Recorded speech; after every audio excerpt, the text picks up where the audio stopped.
Cette histoire raconte 20 années de voyage en Inde pour peindre des fresques dans des centres de yoga, afin d'apporter une vision de sérénité et d'harmonie. Mémoire d'un paradis perdu, devenu bien utopique aujourd'hui. J'ai découvert et intégré une vision de l'Éden plus sociale, plus administré. Ce travail qui peut ressembler à un doux conte de fées m'a profondément transformé vers un idéal de souveraineté de moi-même. Au fil des peintures, mes concepts philosophiques et esthétiques évoluent et je partagerai quelques messages clés de ces œuvres. Tout a commencé en 1979 où avec un ami, nous avons décidé de faire le pèlerinage d'Amarnath en Inde. À peine arrivé à Delhi, un ascète nous raconte que des personnes en blanc préparent un nouveau monde au pied de l'Himalaya. Intrigués, sceptiques, un peu innocents mais curieux, nous allons à Srinagar, au Cachemire, et nous finissons nos recherches dans un musée coloré du folklore hindou où des yogis nous parlent de la Trimurti avec Brahma, le créateur du monde, et du Bindu, le point, d'où tout aurait commencé. Il me laisse une documentation. Cette école, je la retrouverai 7 années plus tard à Londres, où je rencontre Dadi Janki, une sage indienne qui me fait une immense impression d'authenticité et de puissance spirituelle, rayonnante, un monument. C'est avec son inspiration que je vais commencer à peindre pour l'école de Mount Abu dans le Rajasthan. C'est le début de 20 années de périple à travers ce pays. Bharat, l'Inde, un peuple sans conquête, sans fondateur religieux, sans verbe avoir. Mon premier voyage de peintre muraliste commence à Mount Abu, lors de la construction de Gyan Sarovar, une académie d'études et de yoga. Là, au milieu des constructions, je réalise la première peinture.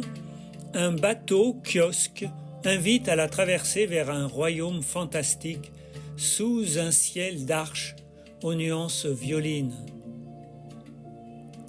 En haut de l'embarcation, centré, un symbole sacré, créé, inspiré du yin du yang, évoque l'alignement du masculin et du féminin.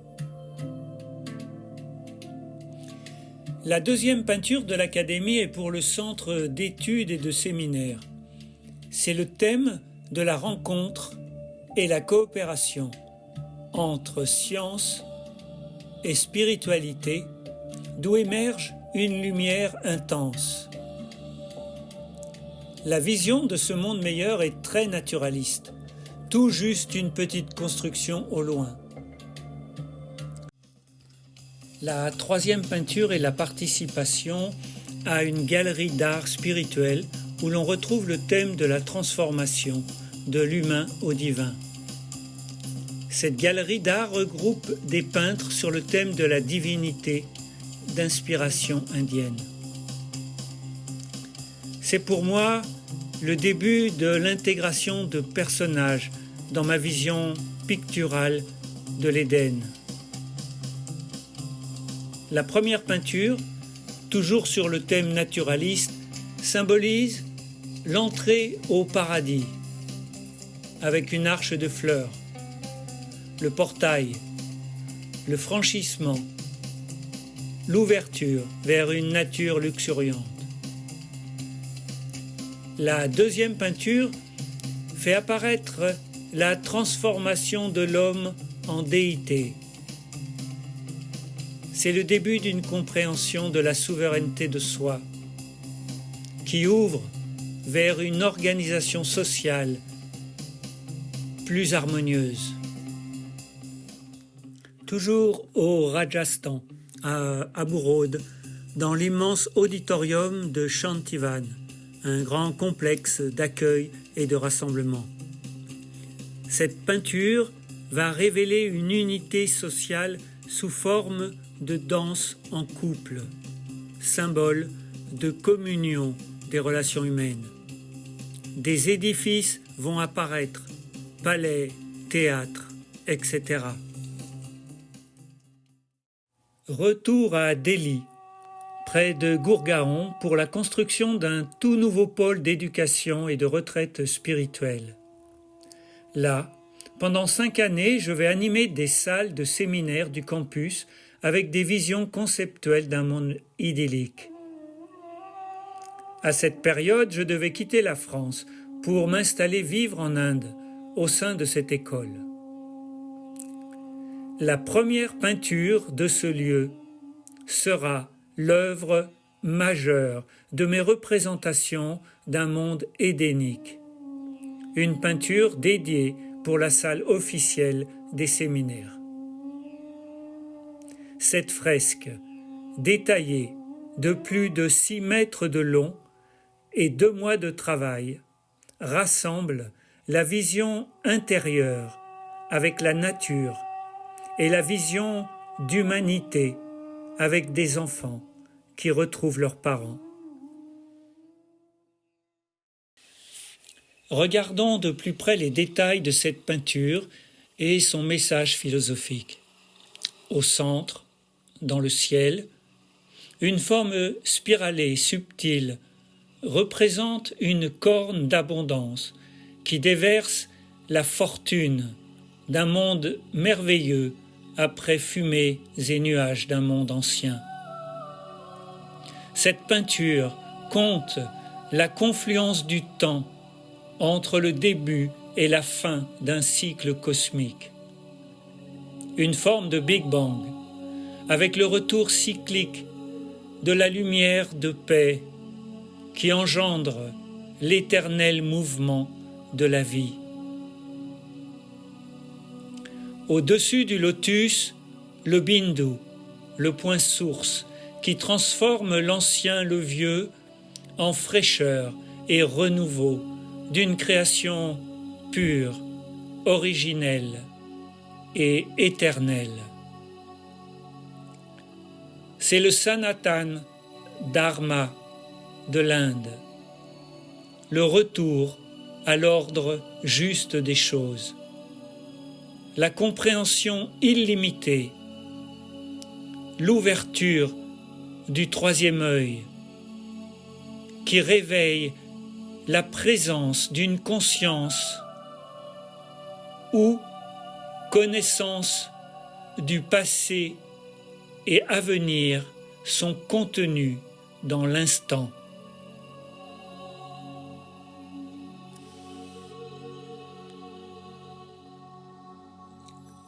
Puis, une deuxième peinture où l'on retrouve un thème similaire, avec une recherche plus profonde des lignes de composition, de construction, où se dessinent 2 cours d'eau qui évoquent les courants d'Orient et d'Occident.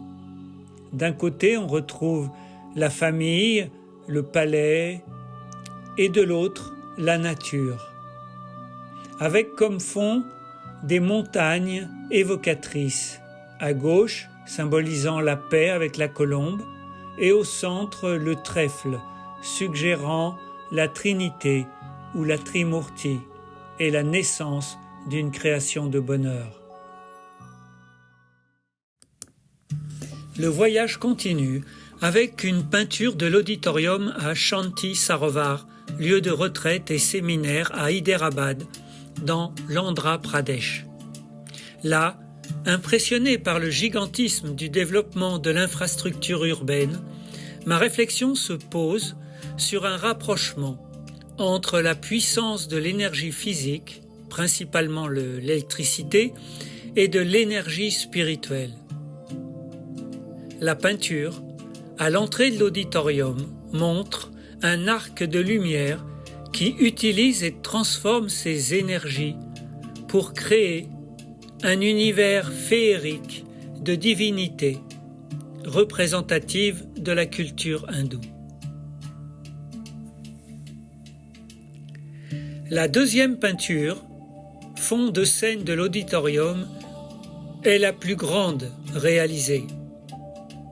Une toile de coton cousue, enduite, marouflée, imprimée en blanc sur une armature métallique de 16 mètres de long sur 9 mètres de haut, soit presque 150 mètres carrés.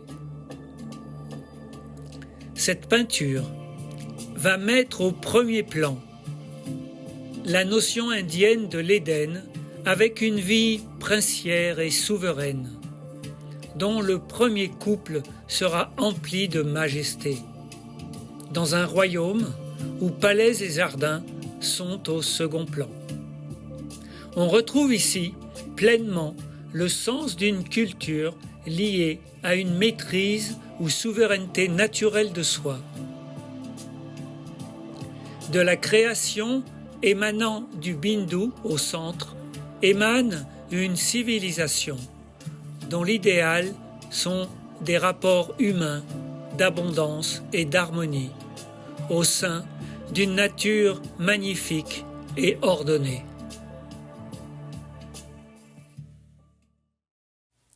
À présent, nous sommes au Tamil Nadu, près de Chennai, au campus Happy Village. Ici, l'influence indienne grandit. Les personnages, les palais occupent une large part du décor. C'est certainement la peinture qui m'a apporté le plus grand bonheur. Et c'est peut-être là que ma vision idyllique du monde a changé. La plus grande beauté, le plus grand bonheur du monde, n'est-il pas dans un regard pur et lumineux d'amour? Avec la danse, qui pour moi symbolise le mieux l'incarnation de l'action dans la vie spirituelle, par sa légèreté, sa fluidité, sa grâce.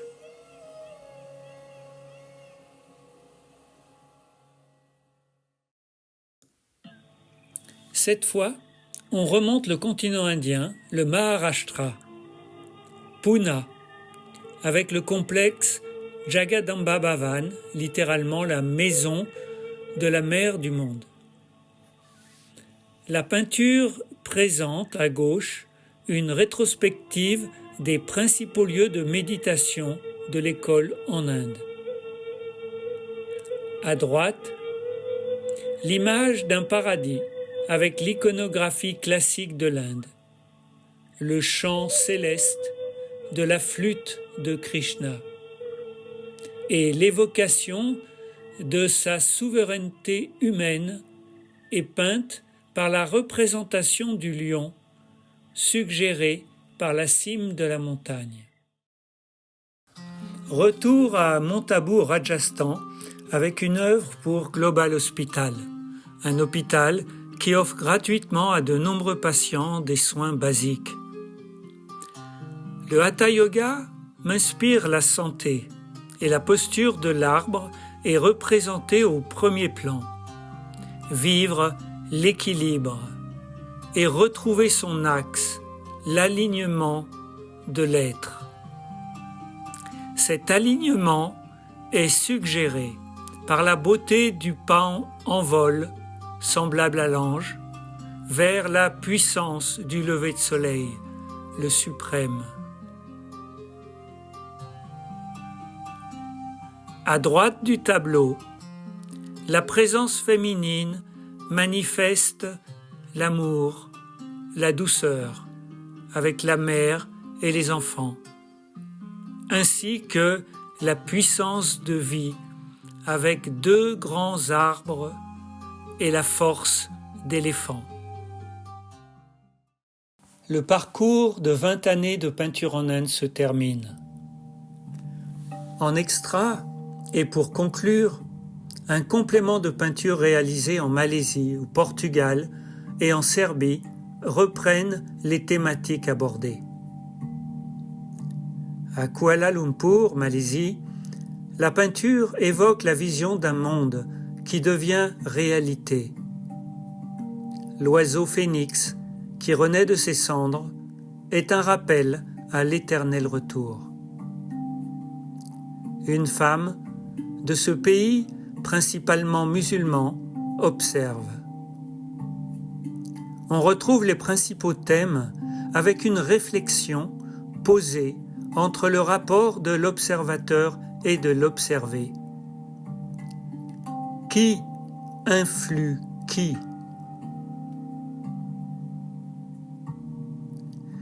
À Belgrade, en Serbie, la peinture est sous le signe du discernement, avec 2 signes monumentaux reliés par une couronne dans le ciel.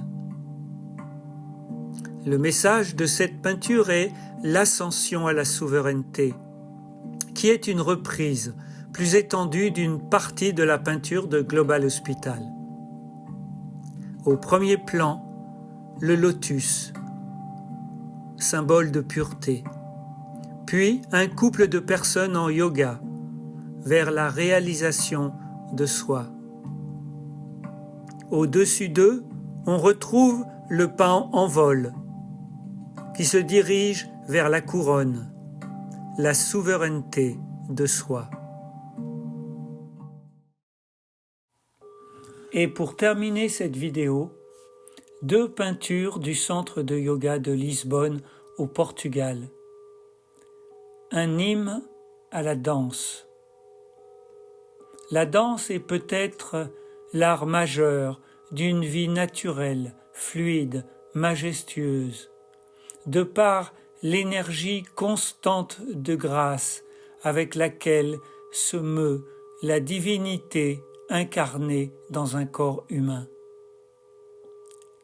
C'est aussi le symbole, l'emblème le plus connu de l'Inde. Shiva Nataraj, Shiva, le seigneur de la danse.